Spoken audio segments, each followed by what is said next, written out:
মদিনার মানুষ সব পালিয়ে যাবে, মদিনার মসজিদের উপরে কুত্তা পেশাব করবে, তার লোক থাকবে না। এই কথাগুলো যারা বলে তারা কি মুসলমান হতে পারে? ঘুরে বলেন হতে পারে? আমার ভাইয়েরা, আজকে তারা বললে, আজকে তারা লিখলে দোষ হয় না। আমরা যদি প্রতিবাদ করি আমাদেরকে গরম সুন্নি মারায়।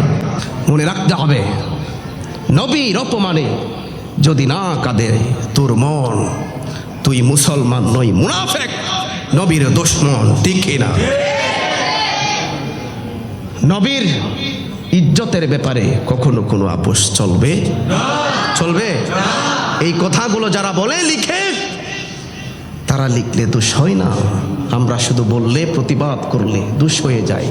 অথচ আল্লাহ বলছেন তোমার জানের চাইতেও ওই নবীকে বেশি ভালোবাসতে হবে। তোমার মা থেকে, তোমার বাবা থেকে, তোমার স্ত্রী, তোমার সন্তান, তোমার মহাব্বতের যা কিছু আছে সব চাইতে আমার নবীকে বেশি ভালোবাসতে হবে। অর্ডার কার? কুলিন কানা আবাউকুম ওয়া আবনাউকুম ওয়া ইখওয়ানুকুম ওয়া আজওয়াজুকুম ওয়া আশিরাতুকুম ওয়া আমওয়াল, জুড়ে বলেন।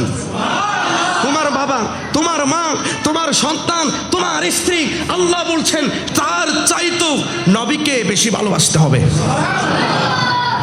তোমার মতোই তাহাজ্জুদ গুজার আল্লাহ ওয়ালা, আল্লাহর কাছে 2 পয়সার দাম নাই। এই কথাগুলো যারা বলতে চায়, দোষে গুণে মানুষ, নামাজের মধ্যে নবীর খেয়াল আসা গরু গাদার খেয়াল আসার চাইতেও খারাপ। এই কথাগুলো কি আমরা কখনো মেনে নিতে পারি?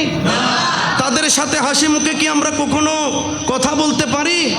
তো আপনারা বলেন যে মুসলমান মুসলমান সবাই ভাই ভাই, ছোটখাটো বিষয় নিয়ে মত পার্থক্য করার কি দরকার? এগুলা কি ছোটখাটো মত পার্থক্য?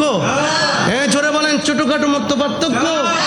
সবাই মিলে আমরা যে নবীর, আজকে নবীর শানে দুরূদ পড়ছি, এটাও তারা বেদাত বলতে চায়। নবীর জিয়ারতে যাওয়া এটা শিরক বলতে চাই। আমি একটু আগেই কিতাবের নামগুলো আপনাদেরকে বলে দিয়েছি, কে লিখেছে এই কথাগুলো বলে দিয়েছি।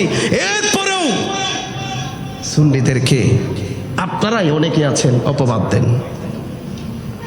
মনে রাখতে হবে, নবীর অপমানে যদি না কাঁদে তোর মন, তুই মুসলমান নই, মুনাফিক, নবীর দুশমন, ঠিক না?